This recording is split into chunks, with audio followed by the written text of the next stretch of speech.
Sempre aquela revisão básica, né, para a gente saber onde é que a gente está, né? Catecismo na Igreja Católica, 4 partes, né? 4 partes. Parte 1, a profissão de fé, né? Que são as verdades de fé que nós devemos crer, né, e professar. Parte 2, a celebração do mistério cristão, que vai falar sobre os sacramentos, né?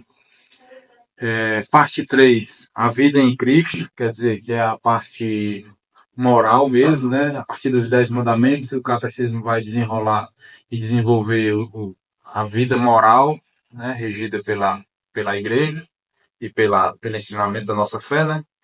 E a parte 4, a vida de oração, a oração cristã, que é baseada no Pai Nosso, e ela vai tratar sobre como deve ser a vida de oração do cristão. Todas essas 4 partes são divididas em 2 sessões, cada um. A parte 1 é dividida em 2 sessões, parte 2 também, 3 e 4.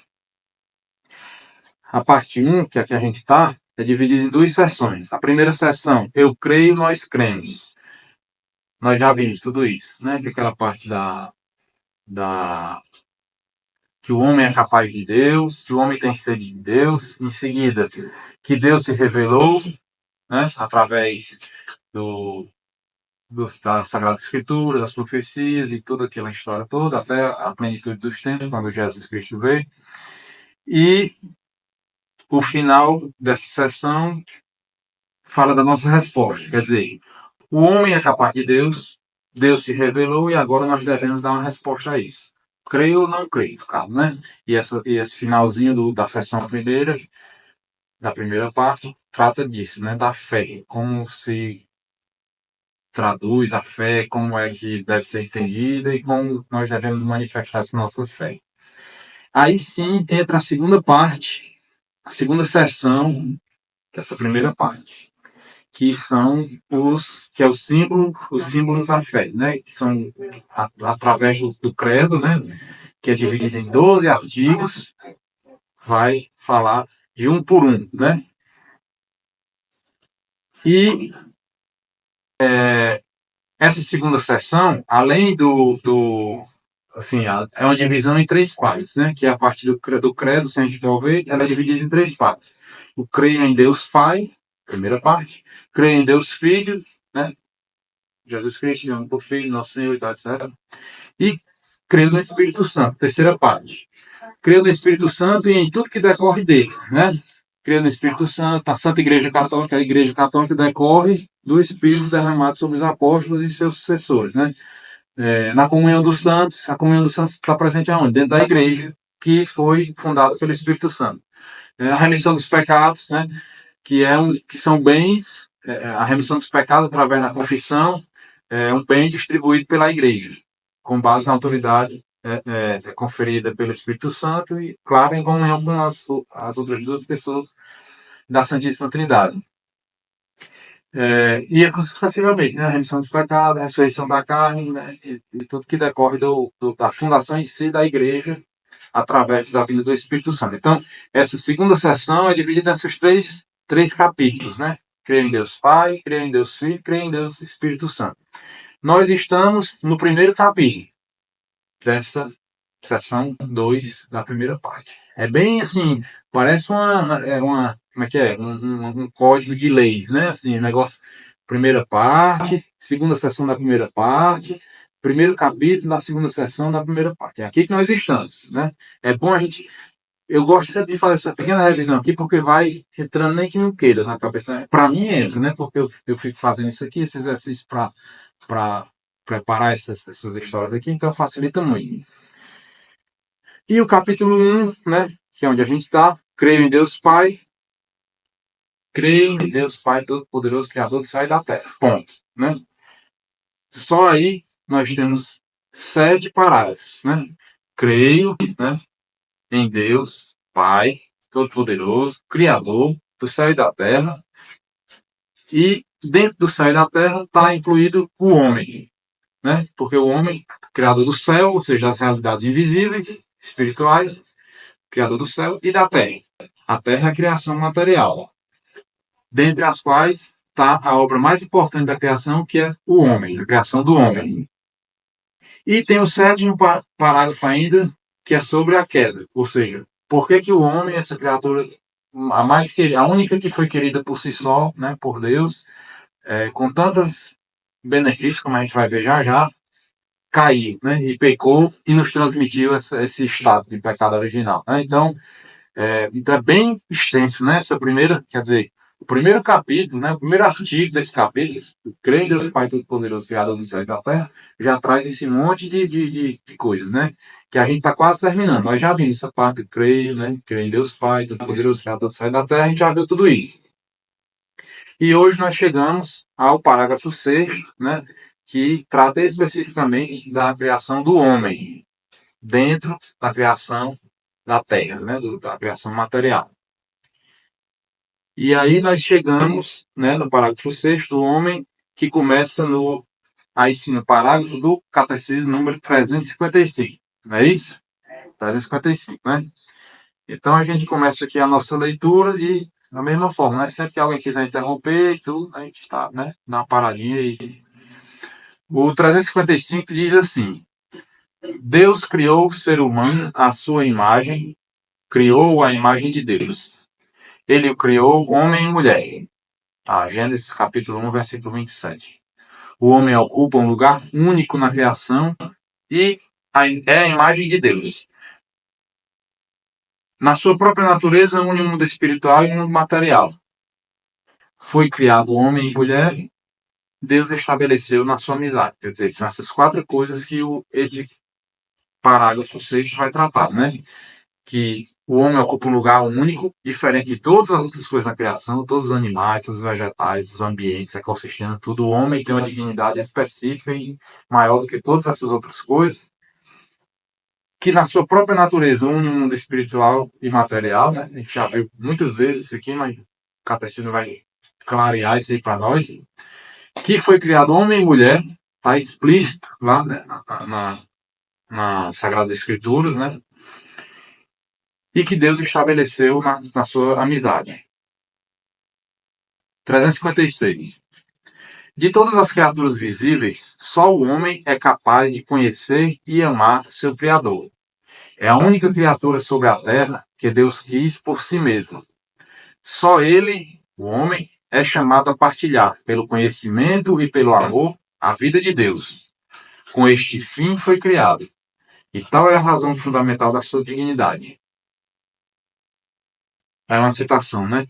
Qual foi a razão de terdes elevado o homem a tão alta dignidade? Foi certamente o incomparável amor com que vos contemplastes a vós mesmo na vossa criatura, e vos enamorastes dela. Porque foi por amor que a criastes. Foi por amor que lhe destes um ser capaz de apreciar o vosso bem eterno, né?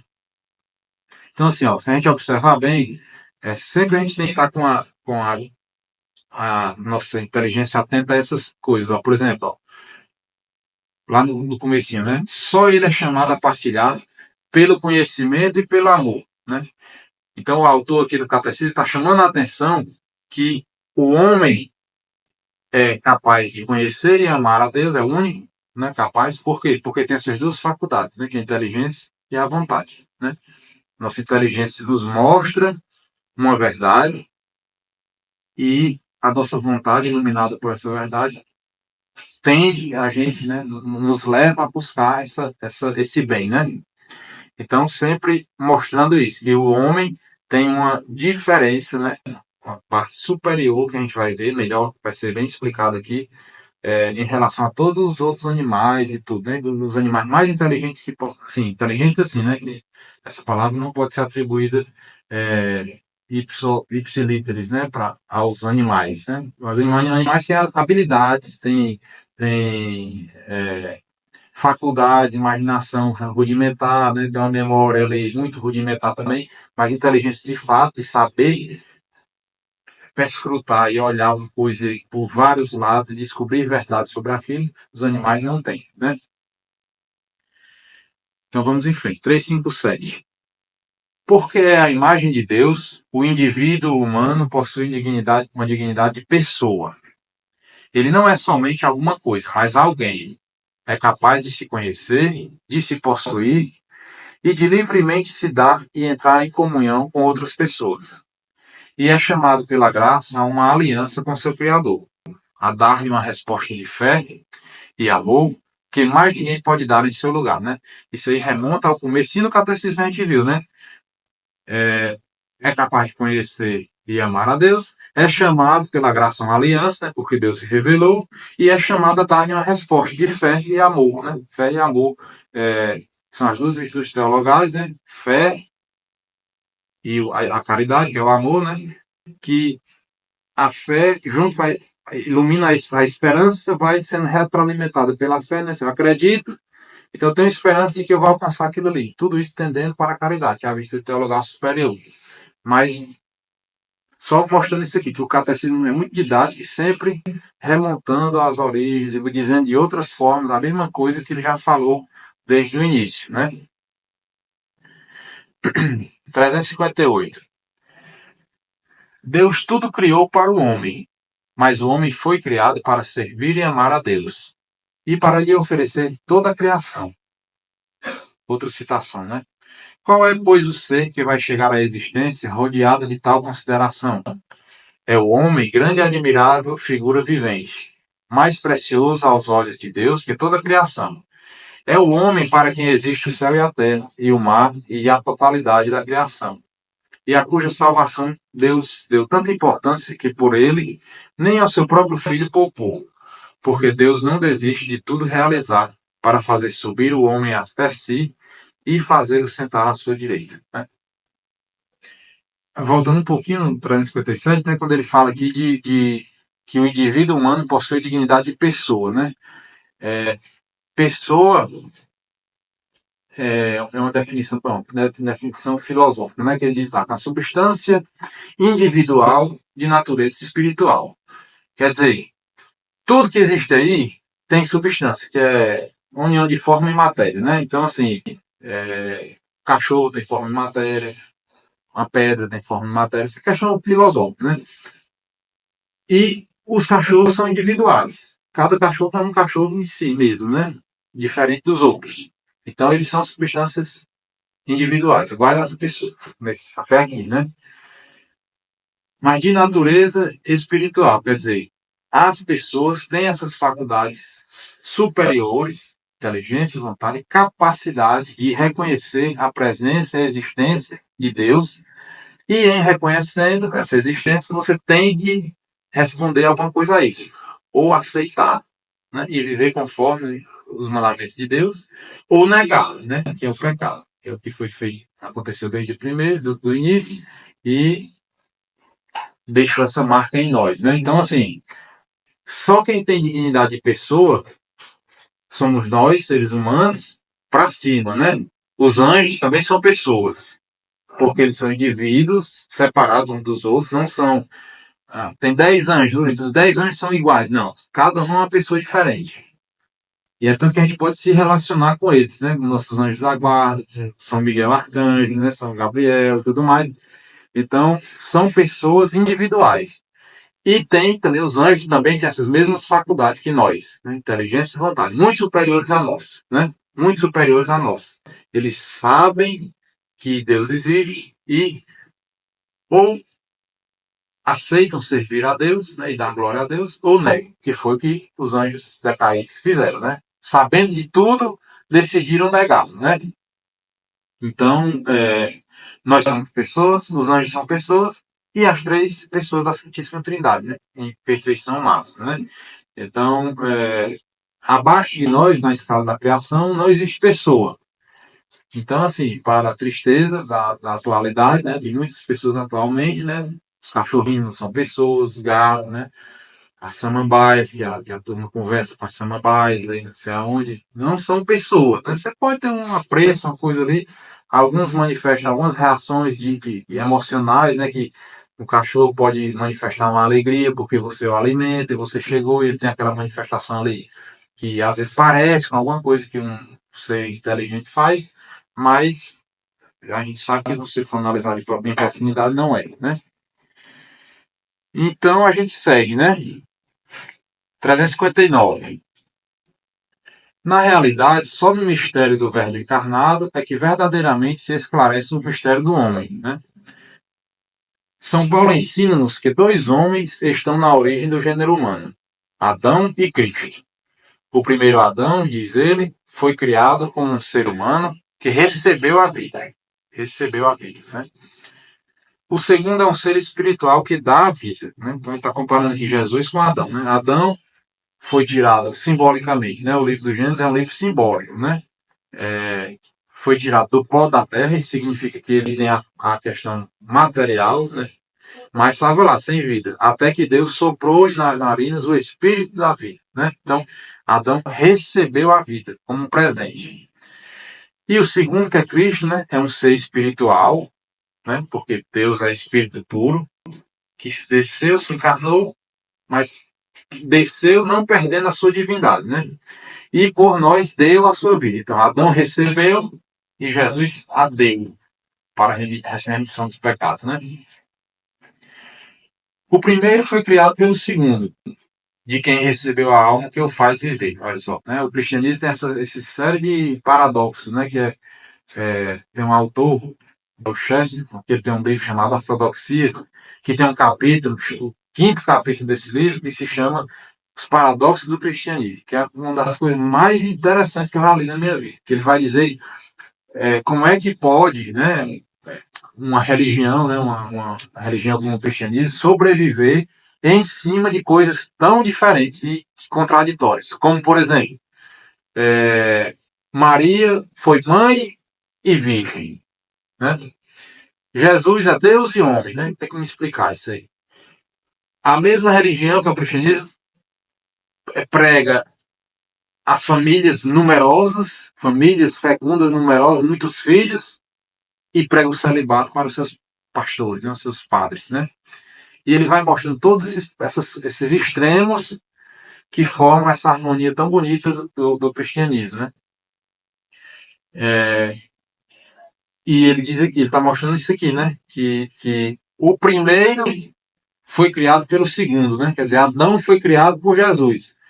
Para nós, a gente fica sempre nessa dificuldade. Eu tive assim, muito tempo pensando nisso, como é que é essa história aí, né? Até você entender que a segunda pessoa da Santíssima Trindade já existia desde sempre, né?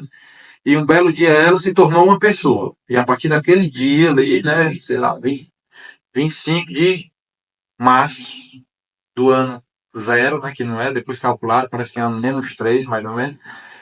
3 antes de Cristo. Mas naquele momento ali, ele assumiu a carne e aí passou a viver entre nós. E no dia, né, sei lá, 9 de abril de 32, 33, ele morreu. Então encerrou a sua vida humana presente aqui na Terra, né? Mas ele já existia desde sempre na Santíssima Trindade e ele que criou tudo, né? Através dele tudo foi criado.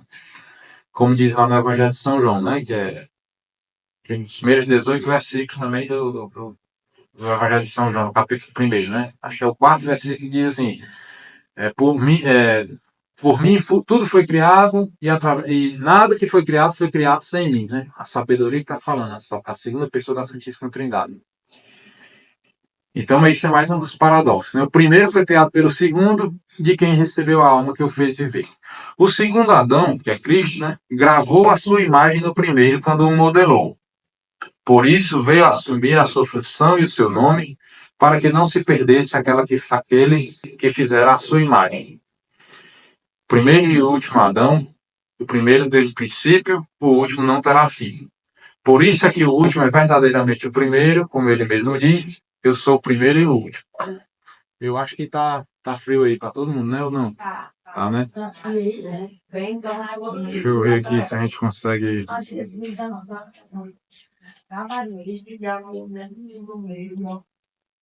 É porque ele não chega aqui. Se quiser diminuir, mano, pode diminuir tudinho. Esse daqui, se quiser deixar, esse que vem pra mim, que eu...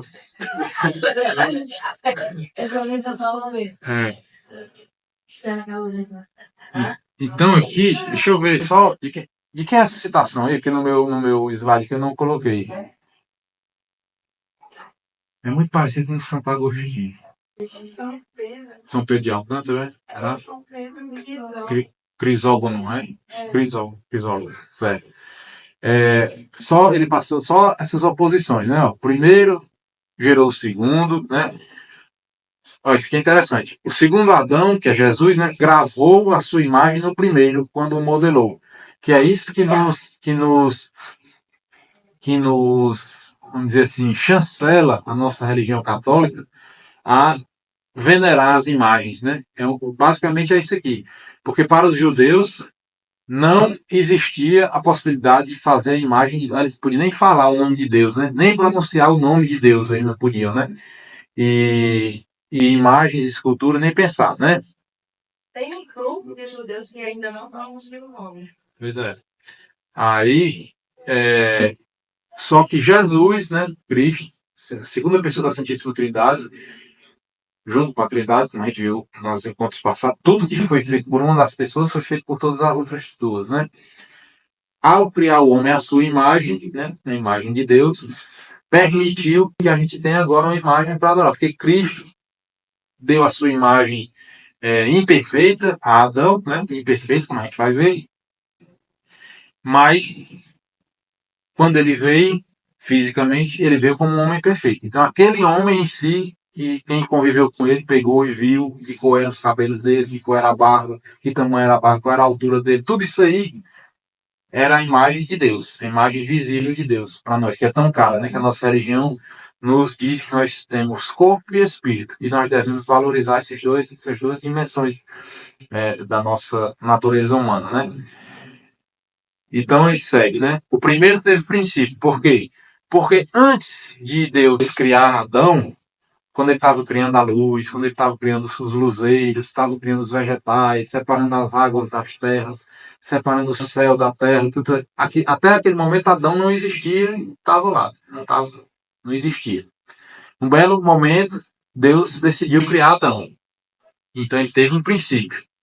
Mas Jesus não terá fim. Nem tem princípio, porque é eterno, e também não terá fim, né? Por isso é que o último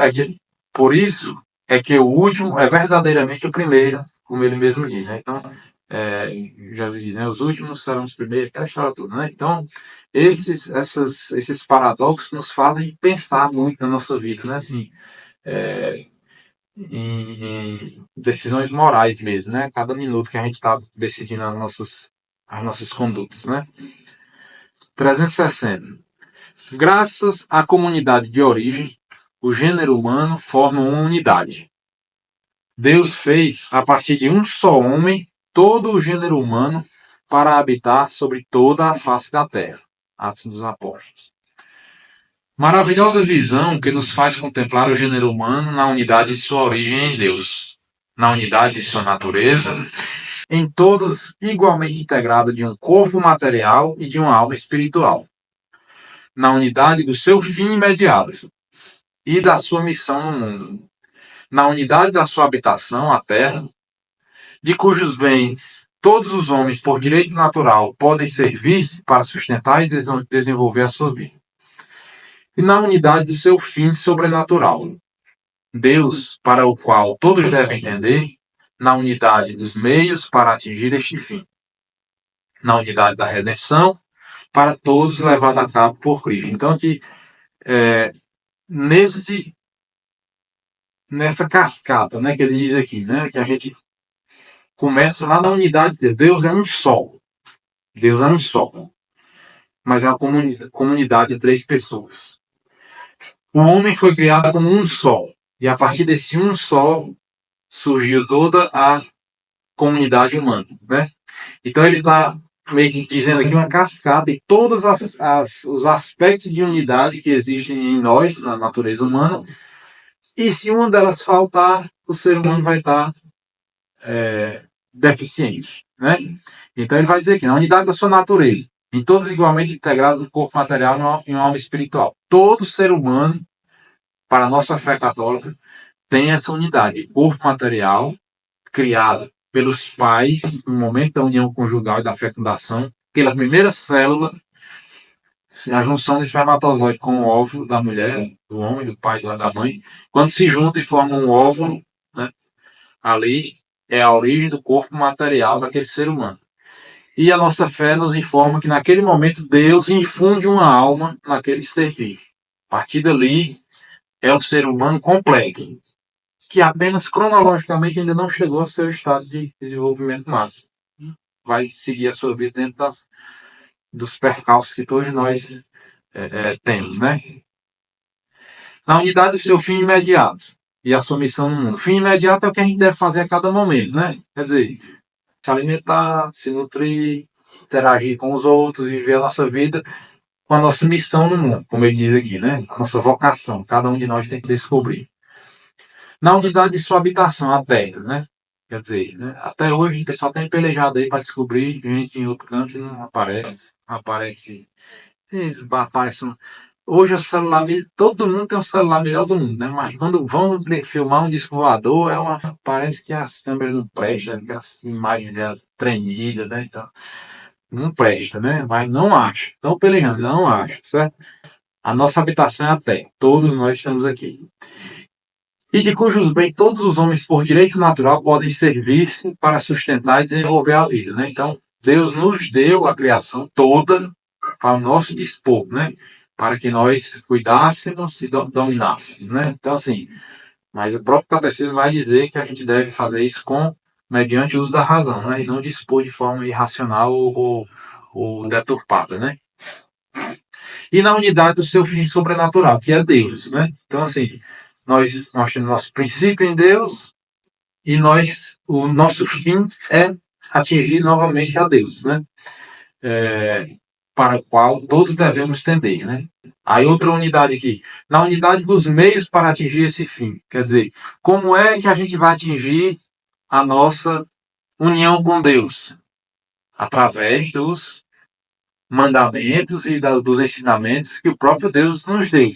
Como? Através das Sagradas Escrituras, do Antigo Testamento e tudo mais, a religião do povo judeu e tudo mais, e melhor ainda e aperfeiçoada ao extremo com os ensinamentos que Jesus deu pessoalmente para nós, né? Através dos seus ensinamentos quando ele esteve aqui na Terra e através do Espírito Santo que ele mandou quando ele voltou ao céu. Ele enviou junto com o Pai, enviou o Espírito Santo que se derramou sobre os apóstolos, e os apóstolos se lembraram de tudo que Jesus tinha ensinado, né? Tem essa partezinha lá no Evangelho de São João, acho que é capítulo 14, né? Não se preocupe, Jesus dizendo, né? Não se preocupe, vocês são meio burrinhos mesmo, não se lembra, todo mundo é assim, mas não se preocupe. O Espírito da Verdade vai ser enviado, nós vamos enviar o Espírito da Verdade para vocês, e ele vos dirá, né? O discernimento que é pecado, que não é, e ele vos lembrará de tudo que eu ensinei, né? Então, assim, né? Quando a gente não está sabendo bem o que a gente não se lembra do mandamento, não se lembra, pede o Espírito Santo, né? Que o Espírito Santo vem, acende uma luz e mostra, mostra e conta como é que é. Então, quais os meios? Os meios são esses, que são ensinados por essa igreja, né? Que tem toda essa origem, né? A vida sacramental, a vida de oração, tudo que Jesus ensinou, né? Que é o que fazer, né? Os meios é o que a gente deve fazer para atingir essa perfeição, essa união com Deus, né? A unidade da redenção, ou seja, todos nós nascemos com a mancha do pecado original e precisamos da redenção. Então, precisamos dos sacramentos e dos dispositivos que Cristo deixou para nós através do seu oferecimento, né, da sua vida em sacrifício por nós, né? Na unidade da redenção, para todos levado a cabo por Cristo. Então, esse trecho aqui é o trecho da encíclica do Papa Pio XII, né? Então, assim, é um resumo perfeito, né? Assim, do que a gente do que deve nortear, né? A nossa vida aqui, né? Então, 361. Esta lei de solidariedade humana e de caridade, sem excluir a rica variedade de pessoas, das culturas e dos povos, assegura-nos que todos os homens são verdadeiramente irmãos, né? Então, assim, se todos nós descendemos de um único homem, né? Adão, então todos nós somos irmãos. Mesmo dentro dessa variedade enorme, né, que a gente tem. E cada dia a ciência chega mais perto disso aí, né? Chega mais perto disso aí, né? De verdade científica que mostra que a gente vai convergindo para um único ponto, né? E essas diferenças, como a gente já viu também em outros momentos, né, servem para que nós nos complementemos, né? O ser humano é um ser social, um ser complementar. O que eu sei fazer melhor, eu faço. O que Yasmin sabe fazer melhor, ela faz. E eu agradeço que ela faz por mim. E todos nós vamos nos ajudando para quê? Para ficar rico? Para ficar... Não. Para atendermos para o nosso fim último, que acabou de passar aqui no capítulo, no parágrafo 360, né?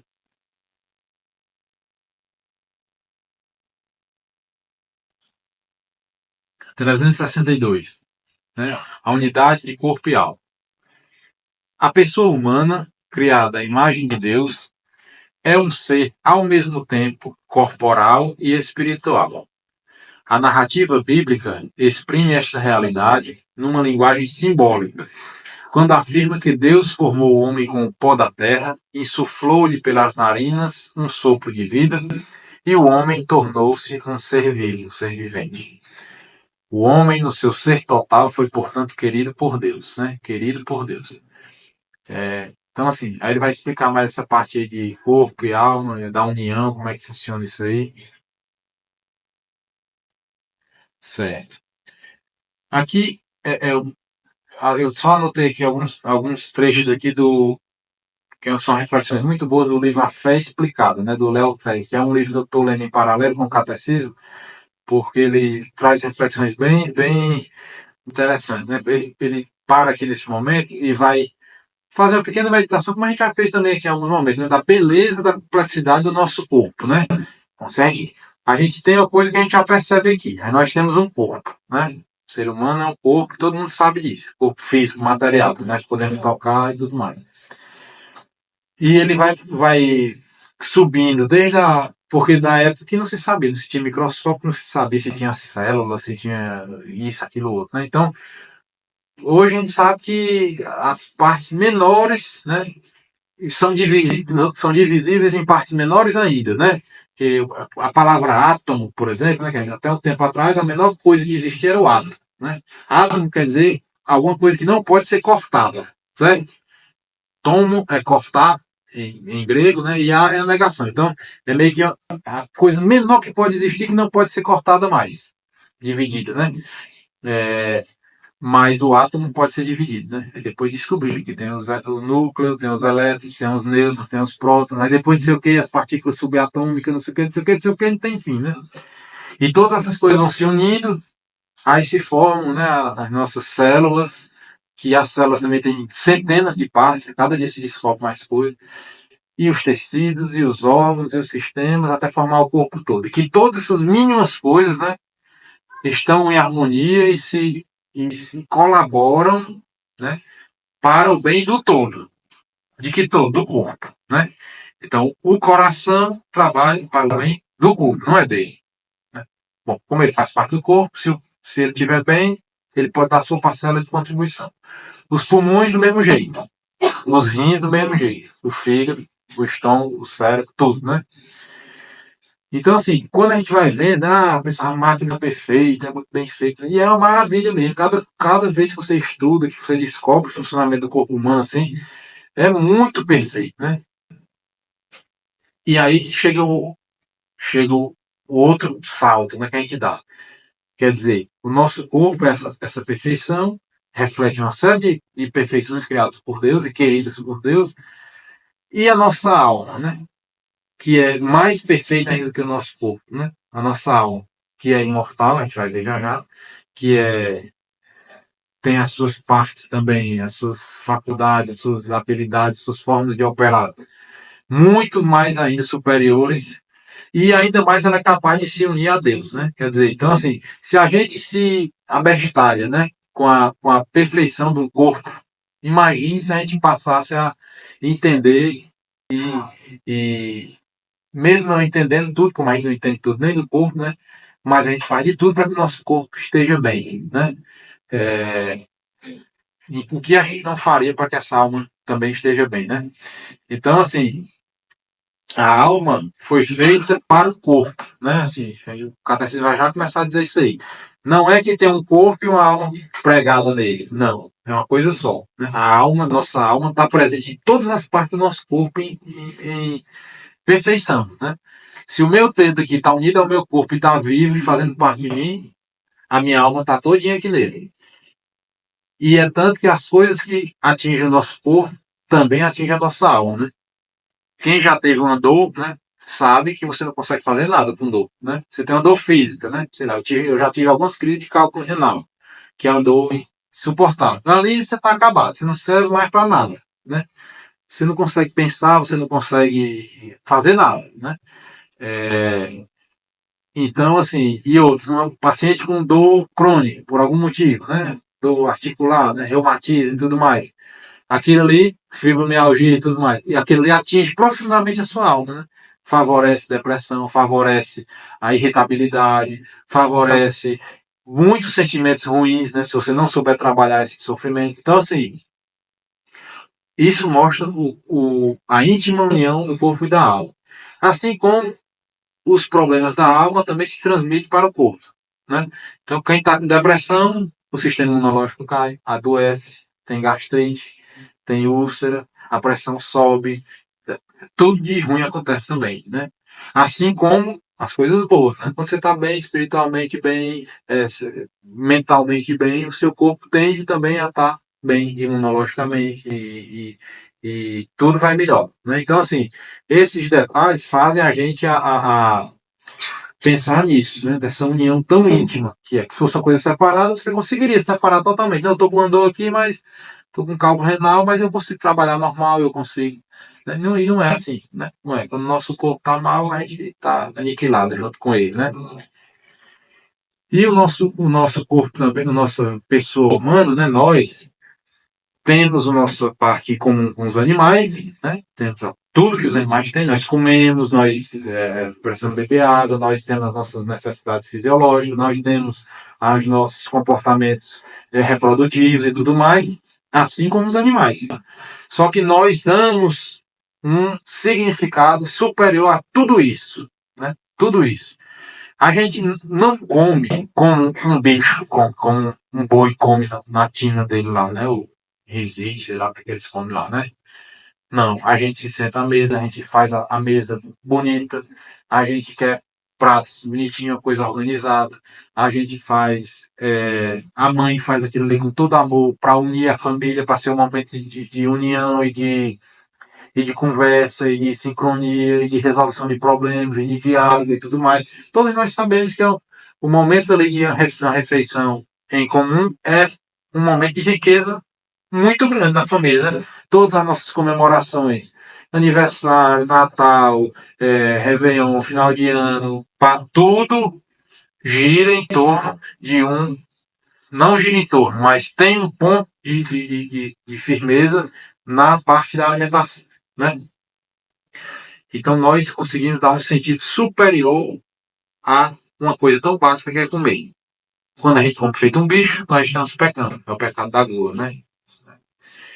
Mesma coisa, todas as outras realidades, né? O nosso sono, a nossa reprodução, falar assim, né? Então, assim, nós temos essa capacidade. Nós temos a capacidade de submeter as coisas inferiores da nossa vida às coisas superiores, né? Então, assim, mesmo que não é crente, não é fiel, católico, né? Não tem nenhuma religião, um ateu, sei lá, qualquer assim, ele sabe que, pronto, hoje é muito nítido isso aí, né? Sabe que fazer jejum é bom para o corpo, né? Tem jejum intermitente, tem isso, aquilo, outro, né? Sabe que não pode comer tais coisas, então ele tem vontade de comer uma pizza com a Coca-Cola e depois tomar cerveja e depois, tudo isso aí eles têm vontade.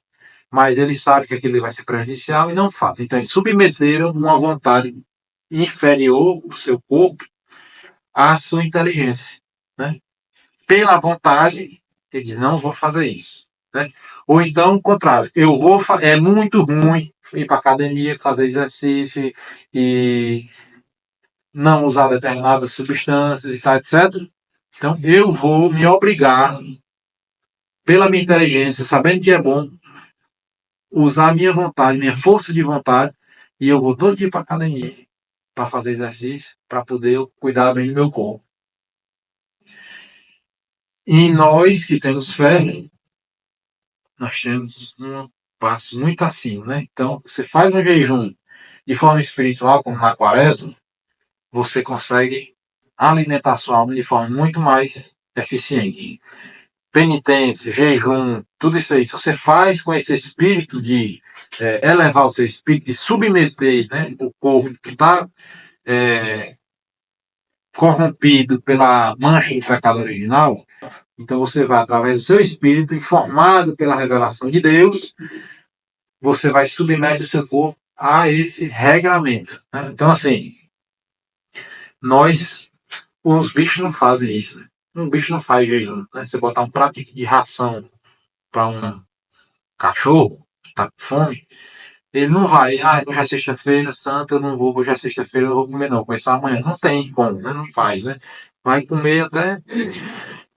Então, assim, nós temos tudo isso aqui são aspectos que dá para a gente pensar, dá para a gente levar para a nossa vida de oração e ver a grandeza que é a nossa dignidade humana, né? E a nossa fé ensina a não menosprezar o corpo, mas saber que a alma é que nos torna a imagem de Deus. Então, o corpo é importante, mas a alma é muito mais, né? O que nos dá a imagem de Deus, porque Deus não tem, a princípio, ele não tem imagem física, né? Ele teve um período. Mas Deus é puro espírito. Então, se ele nos criou na época que ele ainda não tinha corpo, a nossa imagem é a imagem da alma que ele infundiu na nossa, mais perfeita, né? A imagem mais perfeita de Deus é a alma que ele infundiu em nós, para que nós buscássemos nos assemelhar a ele, né? Então, a imagem é uma foto, é a impressão que ele dá na nossa alma, e através disso nós vamos buscar a semelhança com Deus, né? Então, Jesus vai dizer, sejam perfeitos como o Pai do céu é perfeito. Então, só que a gente não nasce perfeito, a gente vai buscando, vai tentando. Alguns conseguem atingir aqui na Terra santidade, e a maioria de nós, coitados, não consegue, mas vai na esperança de que em um segundo momento vai dar certo, né? Desde que cumpra os seus requisitos mínimos, né? Luta eterna, né? Como é? Até morrer. Uma luta eterna até morrer. Então voltamos aqui pro catecismo. 363. Muitas vezes a palavra alma designa nas Sagradas Escrituras a vida humana, ou a pessoa humana no seu todo, mas designa também o que há de mais íntimo no homem e de maior valor na sua pessoa. Aquilo que particularmente faz dele a imagem de Deus. A alma significa o princípio espiritual no homem. Então, assim, outra coisa, né, que a gente pode refletir. Por que é que a alma é mais importante? Porque esse nosso corpo de hoje já não é mais o corpo de 10 anos atrás. Já não é mais um corpo de 20 anos. No meu caso, de 39 anos atrás, é muito diferente, né? A gente sabe que todas as nossas células estão se renovando, né? O nosso sangue, as nossas hemácias, a cada 120 dias zerou, não tem mais, já é outro ciclo. A célula vermelha do nosso sangue só dura 120 dias. Então, a cada 120 dias, o nosso sangue está renovado, certo? As plaquetas são só 7 dias, por exemplo, né? A nossa pele é descamando a todo tempo. Né? Nosso intestino, a parte interna do intestino é descamando todo tempo com as fezes, etc. Né? Então, assim, o nosso corpo é se transformando todo tempo. E como é que eu sei que eu sou o mesmo eu de 10, 20, 30 anos atrás? Né? Ou 39 anos atrás? Porque mamãe me diz, né? Eu confio nela, tudo bem. Essa parte que eu não me lembro da memória, tudo bem. Mas a partir do momento que eu tenho consciência de mim mesmo, é a minha alma que persiste. Né? Então, assim, é a alma que une, que dá essa unidade corpórea. Se eu tivesse perdido uma perna, um acidente, sei lá, há 20 anos atrás, eu continuaria sendo eu mesmo. Por quê? Porque a minha alma que dá unidade na minha vida, né? No meu ser, né? E é isso que ele diz aqui, né? Que a alma designa o que há de mais íntimo no homem e de maior valor na sua pessoa. Aquilo que particularmente faz dele a imagem de Deus. A gente pode perder tudo, né? Tudo. Tem gente que perde muito, né? Tem gente que morre muito aos poucos. Tem gente que morre de uma vez. Mas essas pessoas que morrem muito lentamente, elas têm a sua alma unida ao seu corpo até o último milésimo de segundo em que não chega à morte, né? É isso que a nossa fé católica nos informa, né? E ele termina a frase dizendo assim: alma significa o princípio espiritual do homem. Ele vai desenvolver essa ideia, né? 364. O corpo do homem participa na dignidade da imagem de Deus. É corpo humano, precisamente, por ser animado pela alma espiritual. E a pessoa humana, na sua totalidade, é que é destinada a tornar-se no corpo místico de Cristo, templo do Espírito. Então ele está também dando uma gradação aqui.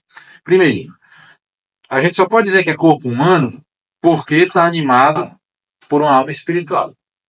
Um cadáver não é um corpo humano, é um cadáver. Né? Morreu, separou a alma do corpo. Então ali é um cadáver. A gente tem toda a consideração e respeito e porque a gente sabe que é uma unidade e outra. A nossa fé também nos informa que vai ser reunido novamente no final dos tempos, né? O corpo vai ser unido novamente com a alma. Então, aquele corpo merece toda a dignidade. Mas não é mais um corpo humano vivente, né? A alma se separou e a alma continua vivendo em um outro estado, né? Que São Tomás de Aquino diz que é o estado de imperfeição. Por quê? Porque o ser humano perfeito é o ser humano em que o corpo está unido à sua alma. Então, nós, quando morrermos, nós vamos, mesmo que a gente esteja um grau de santidade muito grande, então, a gente ainda vai estar em um estado de imperfeição. Porque vai ser só nossa alma. Até esperar o último dia, no fim dos tempos, em que o nosso corpo será reunido novamente à nossa alma. Aí sim, se a gente tiver santificado e tudo mais, a gente vai estar com o nosso corpo glorioso unido a Deus e com a visão beatífica e tudo mais que a teologia nos ensina, mas que para nós basta saber isso, né? Que nosso corpo vai ser reunido com a nossa alma novamente, né? E ele vai nessa gradação aqui, né? Corpo animado pela alma, destinado a tornar-se no corpo, no ser maiúsculo, né, de Cristo, templo do Espírito. Por quê? Porque muita gente não é batizada, né? Não é batizada, e essas pessoas não foram redimidas pelo Cristo, né? A princípio. Então, assim, a gente tem um corpo que é animado pela alma e, com a graça de Deus, somos batizados e redimidos pelo corpo, sangue e alma e divindade de Cristo. E será templo do Espírito, né, na navegação da Trindade, e nós vamos nos unir a Deus nessa completude da nossa pessoa humana, né? Corpo e alma, mas realmente uno. O homem, na sua condição corporal, reúne em si mesmo os elementos do mundo material, que assim nele encontram a sua consumação, e nele podem louvar livremente o seu Criador. Por isso, não é lícito ao homem menosprezar a vida do corpo. Pelo contrário, deve estimar e respeitar o seu corpo, que foi criado por Deus e que há de ressuscitar no último dia. A gente acabou de dizer aqui, né? E tudo que se fizer contra o corpo, na verdade não é contra o corpo, é submetendo o corpo. Então, assim, a nossa fé católica não é masoquista. Eu quero sofrer por sofrer. Não. A gente oferece e intenciona os nossos sofrimentos para o proveito da nossa alma. Para que a nossa alma se liberte das amarras do corpo que estão corrompidas pelo pecado, e não do corpo de uma forma geral. Né? Não vai jogar o corpo fora. Nós vamos apenas, a gente tem inclinado ao pecado, A, B, C ou D, então a gente submete o nosso corpo a penitências e quando a gente é acometido de fora por doenças, sofrimentos, acidentes, etc., a gente aceita aquilo ali com paciência e oferece como mortificação para a elevação espiritual. Porque a alma é a parte superior da nossa natureza humana, né? 367. Encontra-se às vezes uma distinção entre alma e espírito.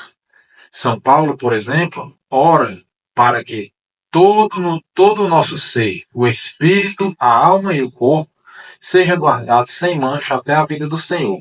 1 Tessalonicenses, capítulo 5, versículo 23. A igreja ensina que essa distinção não introduz uma dualidade na alma.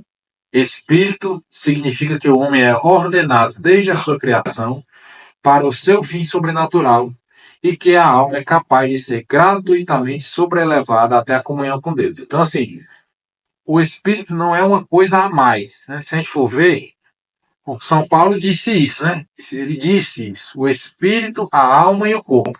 Se ele disse o espírito e a alma, ele está dizendo que são duas coisas diferentes, né? Então aí fica essa dúvida, será que a gente tem três coisas? Tem o corpo, a alma e o espírito? Então, o espírito, como diz aqui o catecismo, né? Vamos dizer assim, uma capacidade que nossa alma tem, né, que nossa alma humana tem, de ser puxada para cima por Deus. Né? Os animais não podem, não vai chegar lá, se Deus quiser, chegar lá no paraíso e ver, não vai ver os cachorrinhos, as alminhas dos cachorros. Não vai ter, né?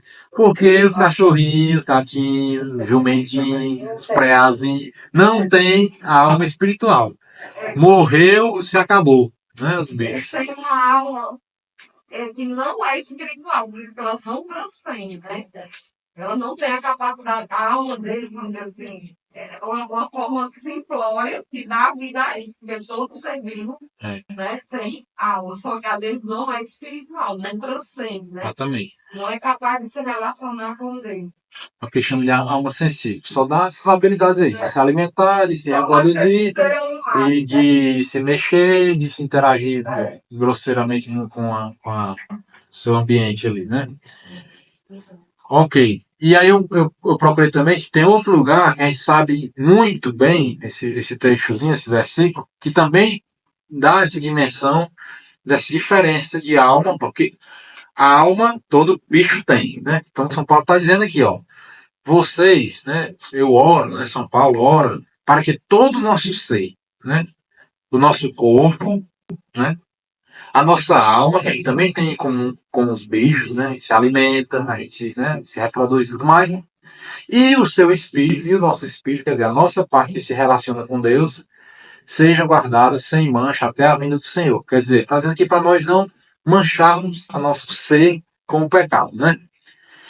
E tem outro lugar lá que alguém diz assim: a minha alma engrandece o Senhor, e meu espírito exulta em Deus, meu Salvador, né? Então, assim, Nossa Senhora está dizendo, ela disse isso aqui quando? Assim que ela recebeu como é que é? A saudação de Santa Isabel, né? Que foi o quê? Preenchida pelo Espírito Santo, né? Então, assim, Nossa Senhora chegou com Jesus na barriga, ela só acreditava por fé, porque tinha acabado de ser fecundado, né? Tava ali, não tinha barriga, não tinha nada disso. Então, ela chega e o Espírito Santo desce em Santa Isabel e diz aquilo tudo, né? O menino se santificou, São João Batista se santificou naquele momento, e que a mãe do meu Senhor está aqui, eu não mereço isso, aquela história toda. E nesse momento, Nossa Senhora também, cheia do Espírito Santo, vai dizer, né? A minha alma engrandece o Senhor. Muita gente engrandece o Senhor aí, no meio do mundo. Muita gente, né? Que nem tem fé, né? Assim, a energia, o universo, né? Muito bem feito, né? Então a nossa alma, nossa parte que simplesmente está aqui vivendo, é capaz de reconhecer a existência de um ser que criou tudo, que ordena tudo, como São Tomás de Aquino disse lá desde o começo, que a gente tiver 5 vias, né? De São Tomás de Aquino. Que é impossível um mundo desse, todo ordenado, tudo certinho, as coisas se ajeitando com as outras, uns bichos servindo aos outros, uns comendo os outros, e as plantas servem para os bichos, e o sol serve para as plantas, e os mares, e as chuvas, e não sei o que, e os movimentos dos astros, tudo dando certo. É impossível que isso tudo tenha sido criado ao acaso, né? Tem que ter uma mente inteligente por trás que criou isso aí e que quis criar isso, né? Porque assim, se eu chegar em casa, eu pego, sei lá, os brinquedos do meu menino tudinho, aí eu pego e jogo lá no quarto deles e eu quero que esteja tudo organizado. Não vai estar tudo organizado. Quando eu jogar, vai ficar tudo pior do que o que estava, né? Para que aqueles objetos se organizem, eu tenho que querer e agir de uma forma tal que aquelas coisas se organizem. Então, assim, tudo que estava organizado, que a gente percebe, foi organizado por alguém. E não foi um animal, foi uma pessoa que tem inteligência, né? A gente sabe disso. Então a nossa alma é capaz de perceber isso. Aristóteles, como eu já disse aqui várias vezes, percebeu isso e disse isso 300 anos antes de Cristo, sem nunca ter ouvido falar de judeu, que não é impossível que não seja assim. Que tem que ter, ele chamou de primeiro motor imóvel. Primeiro motor imóvel é Deus. É uma coisa que começou a mexer com as coisas e as coisas se mexem a partir daí de forma organizada. Então é isso que Nossa Senhora está dizendo. A minha alma engrandece o Senhor. Então, Aristóteles foi capaz de dizer, olha, existe um primeiro motor imóvel. E ele se espantou com isso. Mas só Nossa Senhora, que estava cheia do Espírito Santo e com o próprio Deus no seu ventre, podia dizer, meu espírito exulta em Deus, meu Salvador, né? Quer dizer, é outro nível, né? Ela subiu 2 degraus. Ela, antes de ser fecundada pelo Espírito Santo, né? Ela era uma mulher, né? Que foi fecundada pelo Espírito Santo e agora ela pode dizer que além de engrandecer o Senhor, louvando como os judeus louvavam, né? Os salmos, né? Louvando a criação e tudo mais, todos os judeus já faziam aqui. Mas agora ela pode, no Espírito, exultar a Deus, seu Salvador. Então, assim, esses pequenos detalhes que estão aí nas Sagradas Escrituras vão alimentando essas nossas convicções que primeiro é dado por fé. Primeiro Jesus disse, façam isso, ensinem isso, batize o povo, ensine isso aqui que eu ensinei, vão por fé. Depois a gente vai pensando nas coisas, rapaz, Nossa Senhora falou isso, São Paulo falou isso, aí você vai juntando as peças, né? E é isso que a teologia faz. É estudar, a gente viu também no começo do catecismo, teologia e economia, né? Economia são as manifestações, a economia da salvação, são as manifestações de Deus na criação para a nossa salvação. As manifestações, os milagres, a criação e tudo mais. E a teologia estuda isso aí para chegar a Deus, né? Então, a economia é Deus chegando na Terra através das suas manifestações e a teologia através disso aí chegar a Deus, meditando e pensando nessas verdades, né? Vamos em frente. 368. A tradição espiritual da Igreja insiste também no coração, no sentido bíblico do fundo do ser, nas entranhas, no livro de Jeremias, em que a pessoa se decide ou não por Deus, né? Sempre foi, né? Sempre foi. Se percebeu que o nosso sangue é o princípio na nossa vida. Sempre se percebeu isso. Porque quando alguém se acidentava e perdia o sangue, morria. Né? Então, as pessoas perceberam. Se a pessoa perde o sangue, a pessoa morre. Um animal, quando eu sangro para comer, enquanto tem um sanguezinho saindo ali pelo pescoço dele, que eu rasguei, ele está vivo ainda se mexendo. Parou de sair sangue, morreu. Então, todas as pessoas, em todas as civilizações do mundo, perceberam que o sangue é a fonte da vida, vamos dizer assim, né? A manifestação mais visível da vida. Porque nem o ar da respiração a gente não percebe, não vê, né? E o bicho ali para de respirar, a gente sabe disso, né? O bicho ali para de respirar, mas o coração ainda está batendo ali uns minutinhos. A gente sabe que o ser humano tem alguns minutos de vida ainda sem respirar, né? Então, assim, a coisa mais palpável mesmo, que traduzia o sentido de vida, era o sangue. E o órgão que bombeia esse sangue é o coração. Sempre soube isso, que é sangue, né? Você sente. Coração batendo. Então, o coração foi sempre tido como essa coisa mais íntima do nosso corpo, tão protegido dentro dos ossos, né? Nosso intestino não tem osso protegendo. Nosso fígado não tem nada. O coração é dentro de uma caixa de ossos, protegido pelos ossos na frente, das costelas externas, pelas costas, pela coluna. É o órgão mais protegido que nós temos, talvez, um dos mais, né? Então, os seres humanos inteligentes perceberam nisso que esse órgão simbolizava algo muito superior para o ser humano, né? Então, isso é uma leitura simbólica que a gente chama, né? Que tudo na Bíblia tem esse grau de leitura, como a gente já viu nos evangelhos, né? Quando ele fala coração, ele não está falando daquele pedaço de carne que se balança e bota o sangue para frente, né? Ele está falando do que aquilo representa, né? Deus quis criar o homem e os seres vivos dessa forma, com uma estrutura que bombeia a vida do corpo, né? E a nossa alma é quem bombeia a vida para o nosso corpo, né? Então, a gente vai fazer essas ligações. E é nesse coração, ou seja, nessa intimidade máxima, né, que a gente decide ou não por Deus, né? E aí nós vamos avançando, né? Homem e mulher os criou. Igualdade e diferença queridas por Deus. 369. O homem e a mulher foram criados, quer dizer, foram queridos por Deus, em perfeita igualdade enquanto pessoas humanas, por um lado. Mas por outro, no seu respectivo ser de homem e de mulher, ser homem e ser mulher é uma realidade boa e querida por Deus. O homem e a mulher têm uma dignidade inadmissível e que lhes vem imediatamente de Deus, seu Criador. O homem e a mulher são, com a mesma dignidade, a imagem de Deus. No seu ser homem e no seu ser mulher, refletem a sabedoria e a bondade do Criador. Né? Como a gente viu também desde o começo do catecismo, né? Que ele vai exortando isso aí. Tudo que é criado, tudo que foi criado, traduz e mostra para nós uma perfeição de Deus. Né? E aí, é como a gente viu, né? Porque se não fosse assim, se fosse uma coisa só para ser útil a nós, ou a quem quer que fosse, não precisaria criar tanta variedade de bichos, de plantas, de águas salgadas, água doce, né, ecossistema, coisa fria, coisa quente. Cada dimensão dessa criação mostra uma perfeição querida por Deus. Deus quis que houvesse coisas quentes, fez vulcões, fez o sol, fez sei lá o que mais. Deus quis que houvesse coisas frias, e Deus fez a neve, fez, né, o gelo, fez isso aí. E Deus quis que houvessem seres que andassem pelo chão, que rastejassem, que nadassem nas águas, que voassem. Para quê?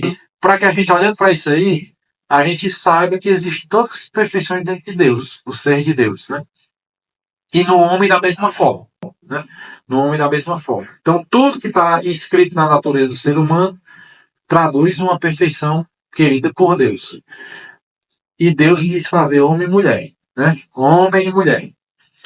Não quis fazer três coisas. Deus é Trindade. Deus é Pai, Filho e Espírito Santo. Se ele quisesse que o ser humano fosse de outro jeito, homem, mulher e outra coisa, ele tinha feito, né? Mas não, ele quis fazer homem e mulher. Por quê? Porque uma terceira coisa vai unir esses dois. E é assim também na vida divina. O Pai e o Filho se unem entre si num amor que é o Espírito Santo, né? E assim também é a natureza humana. E existem coisas no homem que refletem perfeições de Deus, né? A força, a capacidade de sair para trabalhar e tal, e trazer sustento para casa, a questão de ser de paternidade, tudo está no homem. E tem a parte da mãe, da mulher, que tem a parte da compreensão, que tem a parte da intimidade, que tem o seu filho desde sua geração dentro do seu corpo. Então é a mulher mais íntima, a união com os outros seres humanos da sua família, é uma união muito mais íntima, mais próxima. Então nós temos a dimensão de nos unirmos com Deus de forma íntima, na nossa vida de oração, e na nossa forma masculina, de quê? De sair e fazer atitudes externas para louvar a Deus externamente, por exemplo. Estou fazendo só uma meditação aqui, rasa, aqui, rapidinha, né? Que a gente pode, sem fim, também procurar saber quais são os aspectos maternais, femininos em Deus. E os masculinos, paternais e tudo mais. Tudo isso aí é fruto de, é tema de meditação e de oração, né? Então Deus nos criou assim. Nos criou animais, nós temos a nossa dimensão animal, racionais, nós temos a nossa inteligência, nossa vontade, sociais, não existe ser humano sozinho, não existe, né? Não existe. Até o Mowgli, menino lobo, né? Tem aquela uma fábula, né? Uma história que é um menino que foi criado na selva, né? Mas para dar certo aquilo ali, o autor teve que botar os animais falantes, né? Os animais eram as criaturas humanizadas, né? O urso, que cuidava dele, aquela pantera, aquele onça negra, e não sei quem, não sei quem. Porque o ser humano é inimaginável se não for em sociedade com outros seres humanos. A nossa própria fragilidade com bebês, né? O bebê humano é a coisa mais frágil que existe em toda a criação, né? todo animal, um bezerrinho nasce, daqui a 2 minutos está em pé, está mamando, está pulando, está fazendo tudo. Os peixes, tudo nasceu, os pintinhos nasceu, pronto, estão andando, estão atrás de sobreviver. E nós deixamos, menina, 10 minutos sem descoberto, sem nada. Morre, né? Rapidinho. Então isso aí revela o quê? Revela a perfeição que Deus quis dar a nós, seres humanos. Qual é essa perfeição? O ser humano só se realiza em sociedade, em comunidade. Uns mais frágeis sendo cuidados pelos mais desenvolvidos. E assim vai. Animal racional, social, livre. Porque em algum momento nós tomamos conta do nosso próprio ser e passamos a decidir se queremos ou não queremos fazer determinadas coisas. Nós sabemos, nós pais sabemos que não tem quem faça cristão estudar ou fazer qualquer coisa se não quiser. Né? Tantos pais pelejando aí com os filhos, a luta eterna, né? E só faz se quiser. Né? Então isso é um aspecto da liberdade do ser humano. E dentro dessas características, uma das características é que Deus criou o homem, um animal, racional, social, livre e sexual. Ou seja, homem e mulher. Faz parte da natureza humana. Né? E só tem essas duas opções. Tudo que foge disso aí são alterações ou doenças ou imperfeições que podem acometer qualquer parte do corpo ou distúrbios internos do ponto de vista da alma mesmo, né?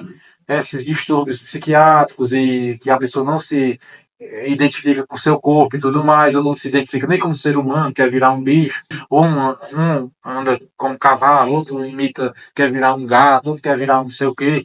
Isso aí são coisas que fogem ao plano inicial de Deus. Por fraqueza, por vulnerabilidade, não se sabe, não cabe a nós julgar. Cabe a nós olhar e ver. Deus quis a realidade de um jeito e existem essas vamos dizer assim, coisas fora da normalidade, que servem até para provar a normalidade. Porque se todos os seres humanos quisessem virar cavalo, ia se acabar a vida humana. Né? Então, assim, tudo que é patológico, a gente diz na medicina, né, serve de parâmetro para a gente saber o que é normal. É assim, quando a gente vê a pessoa com pedra na vesícula, eu sei que o normal é ninguém ter pedra na vesícula. Por quê? Quando a pessoa está com pedra na vesícula, a pessoa está doente. Ou seja, não está no exercício pleno e perfeito da sua saúde física. Né? Se a pessoa tem um AVC, a gente percebe que o normal é o sangue andar dentro das veias e não sair, não rasgar as veias e sair arrebentando tudo. Ou então um infarto, a gente sabe que quando a pessoa tem um infarto, a gente sabe que o normal é o sangue andar dentro das veias, não entupir uma veia e parar o coração da pessoa. Né? E quando a gente vê uma pessoa querendo virar um baixinho, se fantasiar, fazer tatuagem, ou querer virar um gato, serrar os dentes, pintar, fazer tatuagem, cortar o nariz, cortar isso aqui para se transformar num gato, a gente olha para aquilo ali e vê que aquela pessoa está doente, está fora do plano original, né? O que é que você vai fazer com isso? Aí nossa fé cristã nos manda o quê? Primeiro, não julgar, e segundo, se possível, fazer alguma coisa para ajudar, né?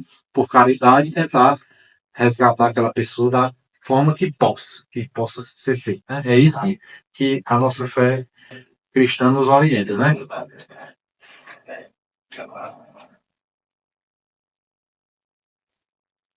370. Deus não é de modo algum a imagem do homem. Não é nem homem nem mulher. Deus é puro espírito, no qual não há lugar para diferença de sexo. Mas as perfeições do homem e da mulher refletem qualquer coisa da infinita perfeição de Deus. As de uma mãe, as de um pai e esposo. Né? Aí tem algumas citações aqui na Bíblia, quando Deus é tratado por mãe. Tem alguns lugares aqui, depois é bom olhar essas referências que ele dá. Eu olhei, acho que era Salmos, tem alguns versículos que Deus é tratado como mãe, né? Não são tantos como quantos ele é tratado como um pai, né? Mas tem algumas referências na própria Bíblia em que Deus é tratado como mãe. Justamente para falar isso, né? A mãe é que gera a vida, né? Que dá a vida e zela por aquela vida de forma mais imediata e íntima, né? Por exemplo. E Deus faz isso conosco, né? Mas também já do catecismo, Deus nos dá a vida e nos mantém na vida. Né? Esse é um aspecto materno, né? Não é o pai que faz isso com a criança, é a mãe que faz. Quando a mulher engravida, aquele período ali todinho, é a mãe que resolve. O pai não tem o que fazer ali. O pai não tem o que fazer, só tem que esperar e ter paciência. 371. Criados juntamente, o homem e a mulher são, na vontade de Deus, um para o outro. A palavra de Deus nos dá a entender em diversos passos do texto sagrado. Não convém que o homem esteja só, né? Está lá no Gênesis. Vou fazer um ajudante que se pareça com ele. Tem outras traduções, tem uma tradução que é uma ajudante que ele seja adequada. Né? Tem essa tradução, uma das mais comuns, eu acho. E nessa daqui, nesse caso, que ele corresponde. Me corresponde, pronto. É porque esse meu aqui eu já disse, né? É o de Portugal. Pronto, corresponda. Pronto. Então, o que é que quer dizer com isso? Que auxiliar, corresponder. Corresponder é o quê? Responder junto. Né? Mas não é igual. Né? Não é igual. É correspondente. Então, a chave é correspondente à fechadura. Uma chave não corresponde a outra chave. Né?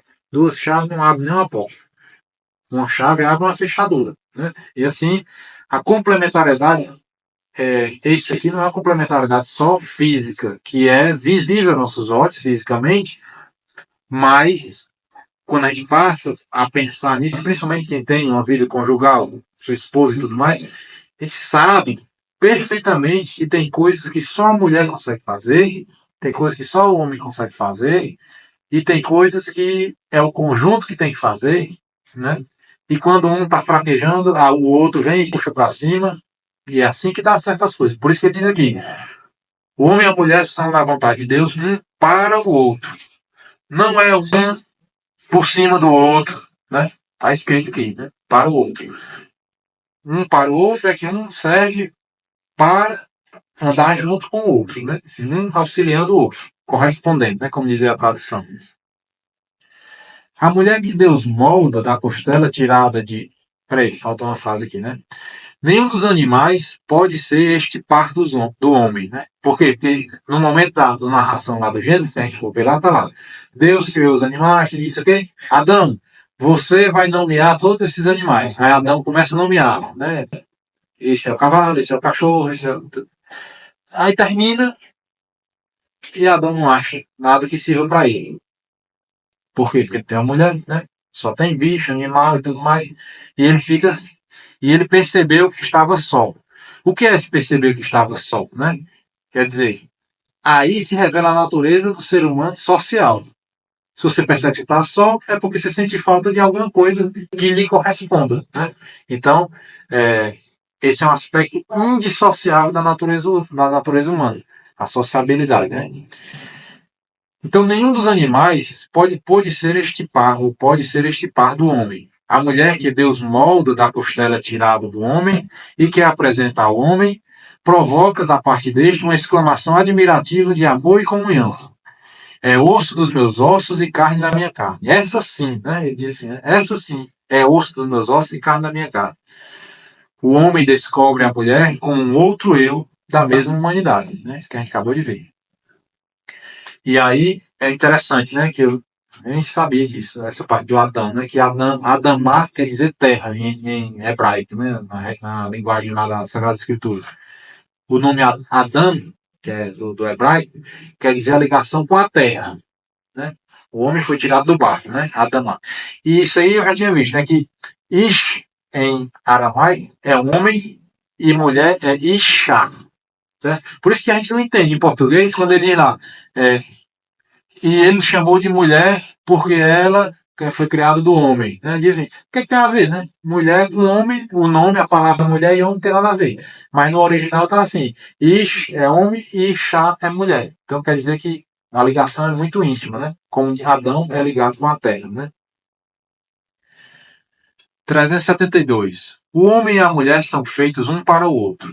Não é que Deus os tenha feito à metade, né? Ou incompletos. Criou-os para uma comunhão de pessoas, em que cada um pode ser ajuda para o outro, uma vez que são ao mesmo tempo iguais enquanto pessoas, ossos dos meus ossos, e complementares enquanto masculino e feminino. No matrimônio, Deus une-os de modo que, formando uma só carne, possam transmitir a vida humana. crescei e multiplicai-vos, enchei e dominai a terra. Transmitindo aos seus descendentes a vida humana, o homem e a mulher, como esposos e pais, cooperam de modo único na obra do Criador. Né? Então, é autoexplicativo, né? Não tem né? E aí tem uma reflexão também do livro lá do Léo Treze, que é a Fé Explicada, que ele fala isso, né? Que ele dá um exemplo de um empresário, né? Um dono de uma fábrica, de uma indústria, que ele sabe fazer tudo, né? Geralmente quem monta uma empresa, assim, você sabe fazer tudo naquela... O bom empresário, vamos dizer assim, ele sabe fazer todos os passos daquela empresa. O cara que tem uma farmácia, ele sabe como é que deve vender, ele sabe como é que deve armazenar nas prateleiras, ele sabe como é que tem que fazer as notas fiscais, ele sabe como é que tem que falar com os seus funcionários, ele sabe como é que... Sabe tudo isso aí. É tanto que aqui um bom líder corrige isso aí porque sabe, né? O cara tá lá dentro e vê o defeito do vendedor lá no balcão. Ó, tá vendendo errado, tá deixando de oferecer, tá sendo grosseiro com os clientes. Então, o bom empresário, líder, ele sabe fazer todos os passos do seu negócio, vamos dizer assim. Só que ele não vai fazer tudo. Ele vai ensinar diversas pessoas diferentes a fazerem seus serviços específicos para que o todo, ou seja, no exemplo que eu dei aqui, a farmácia, ande tudo bem e dê tudo certo. Né? Esse é um bom líder, que se relaciona bem com seus funcionários, que dispõe as coisas de uma forma bonita e funcional, que tem organização financeira, contabilidade e tudo mais. Então ele fala isso, né, que Deus transmite essa perfeição da criação querendo a participação das coisas criadas. Então, ele pode sair instalando dele e sair gente de todo lado, né? Sair aparecendo gente para todo lado. Mas ele disse, não, eu quero que essas pessoas que venham a surgir na Terra cresçam e se desenvolvam a partir de umas ajudando as outras. Então, os pais vão gerar os filhos e vão criá-los e educá-los para que esses filhos cheguem à sua salvação e vão para o céu, e para que eles sejam um instrumento de salvação e santificação dos próprios pais. Né?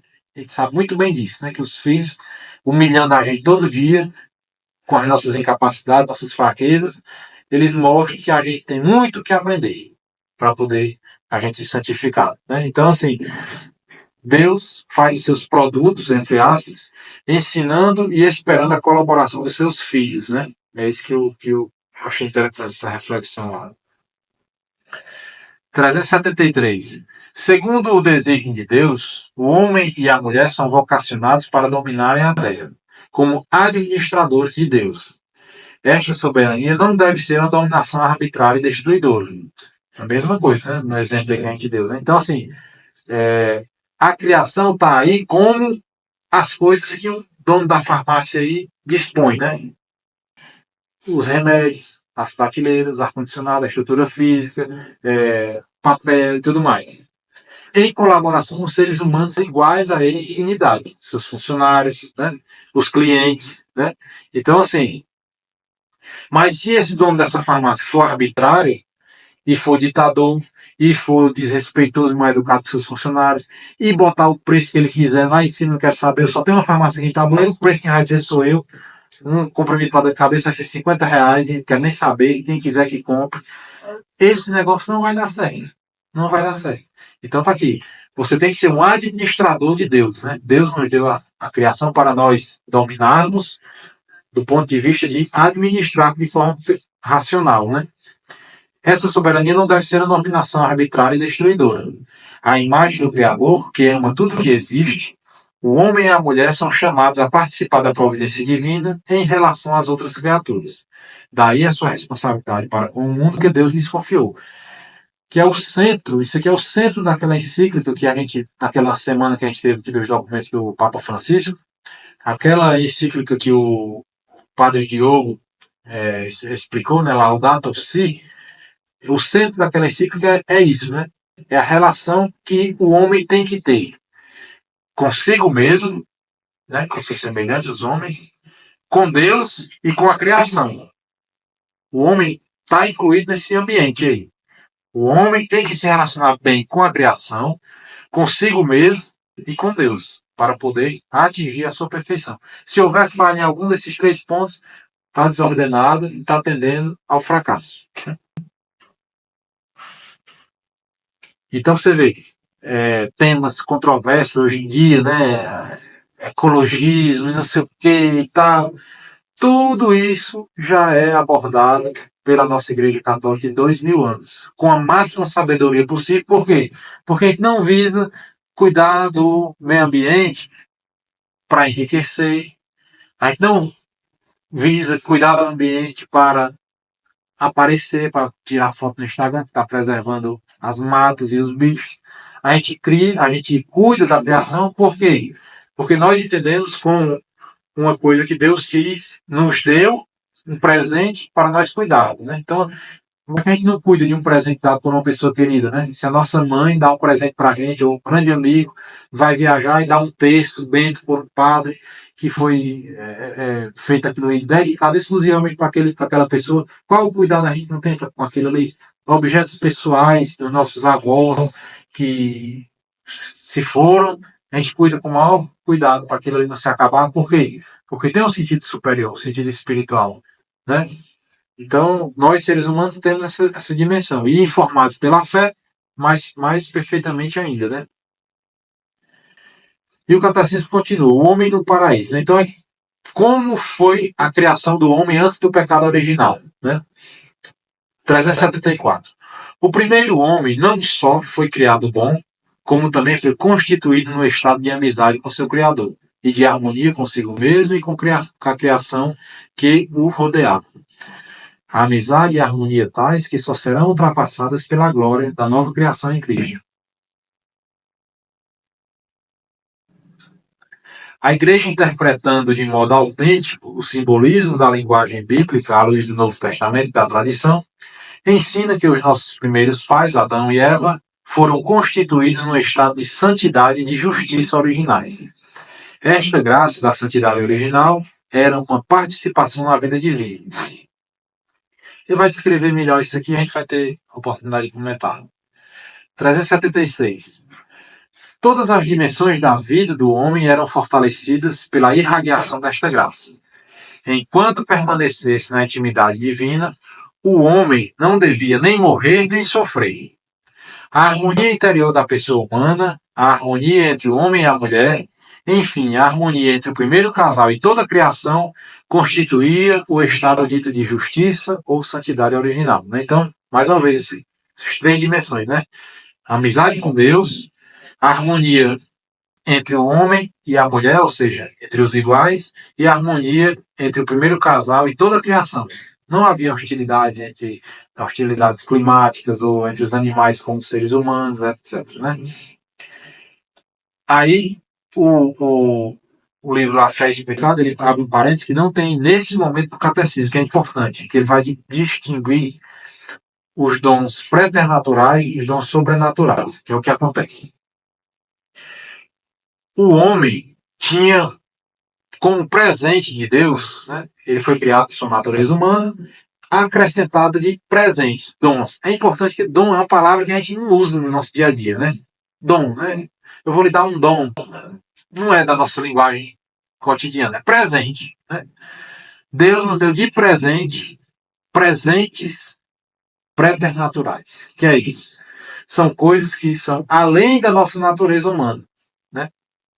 Então, a gente nem ia morrer nem ia sofrer. Isso vai além da nossa natureza humana. Porque a natureza humana é sujeita às leis que o próprio Deus criou. A lei da geração e corrupção. Todo corpo tende à corrupção, tende a se degradar. Né? Seja humano, seja animal, seja planta, seja pedra, seja qualquer coisa. Tende a se degradar.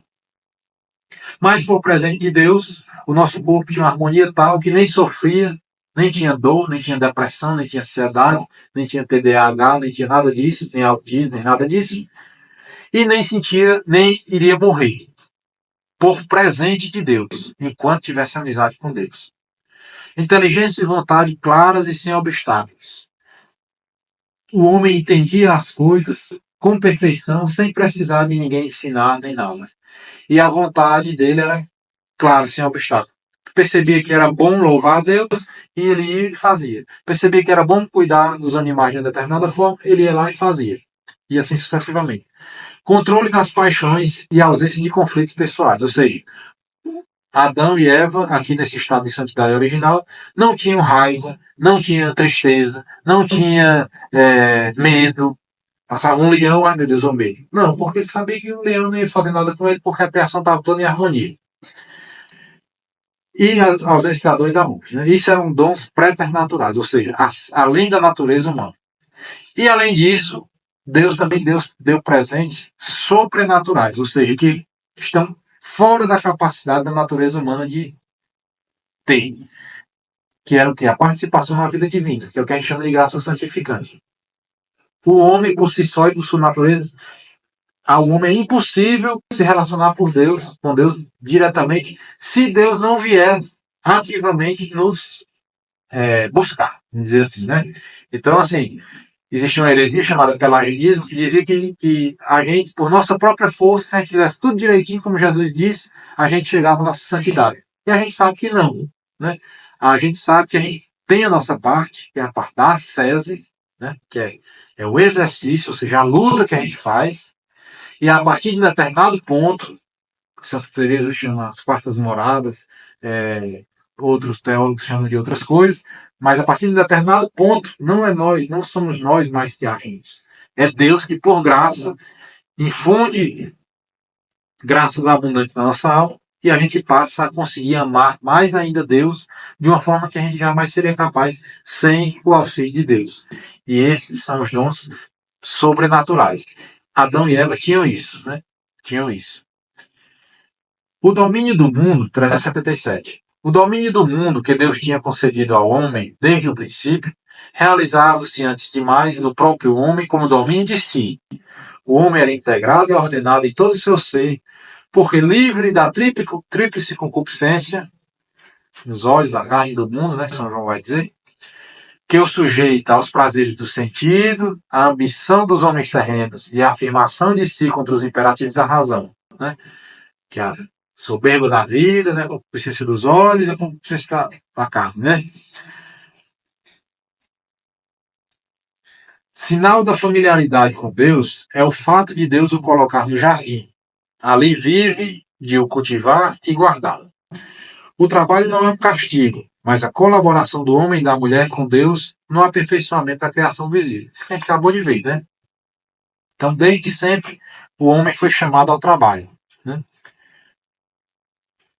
Toda esta harmonia da justiça original, prevista para o homem pelo plano de Deus, será perdida pelo pecado dos nossos primeiros pais. Resumindo, 380. Formastes o homem à vossa imagem e lhe confiastes o universo, para que, servindo-vos unicamente a vós, seu Criador, exercesse domínio sobre todas as criaturas. Deixa eu ver isso aqui. O homem foi predestinado para reproduzir a imagem do Filho de Deus feito homem, a imagem do Deus invisível, para que Cristo seja o primogênito de uma multidão de irmãs e irmãos. Então, como Adão foi primogênito na carne, né, Cristo é o nosso irmão, né, o Filho verdadeiro de Deus, e nele nós somos co-herdeiros, né, do Rei dos Céus. 382. O homem é uma unidade de corpo e alma. É outra verdade de fé, né, que a gente tem que aceitar.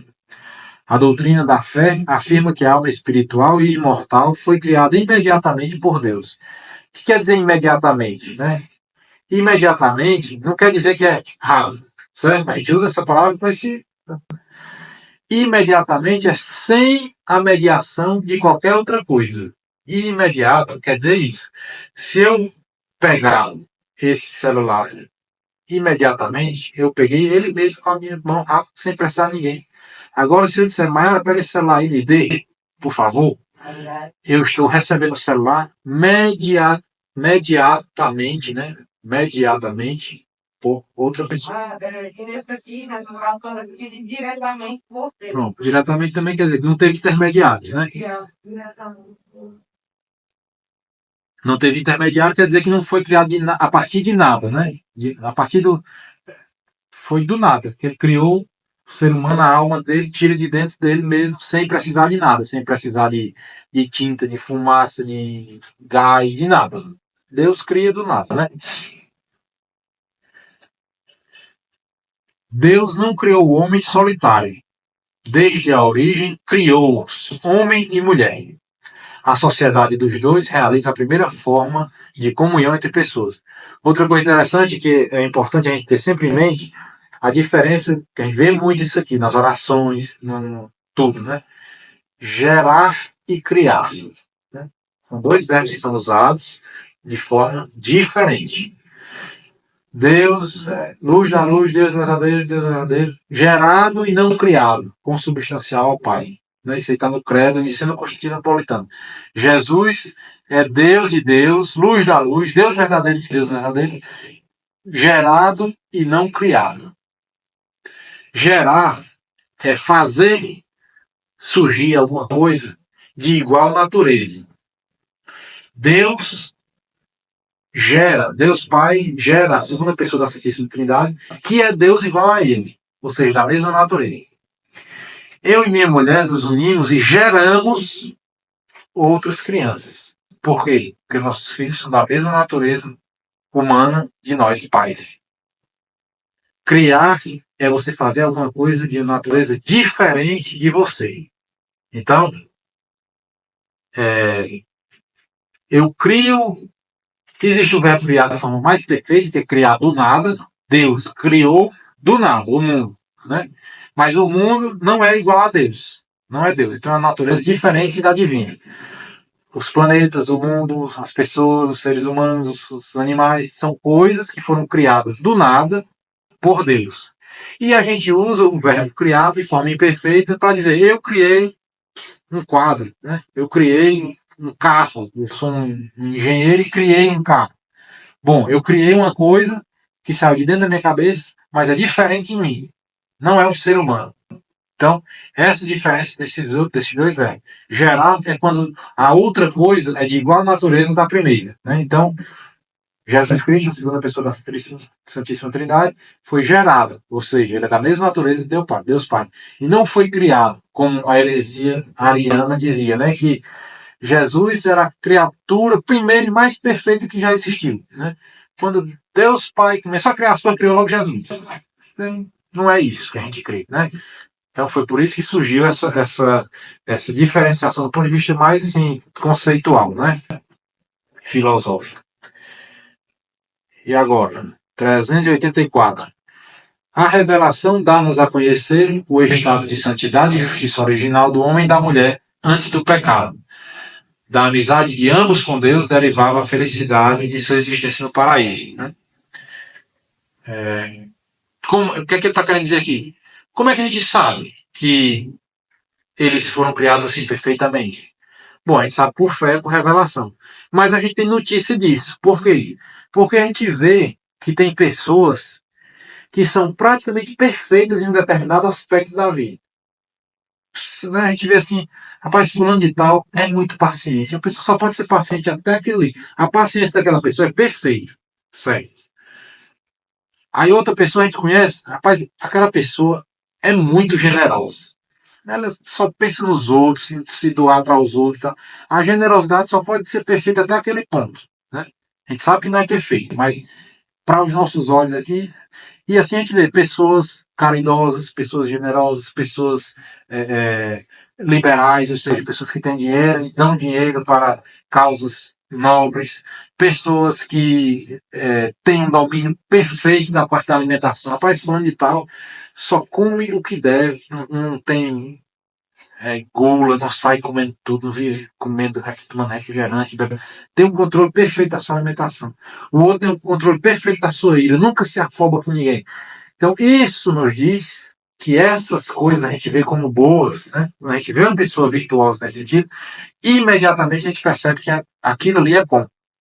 É tanto que a gente percebe que a gente eu queria ser paciente como fulano e tal. Eu queria ser controlado, não me enraivecer, irar como fulano e tal. Então a gente reconhece como bom.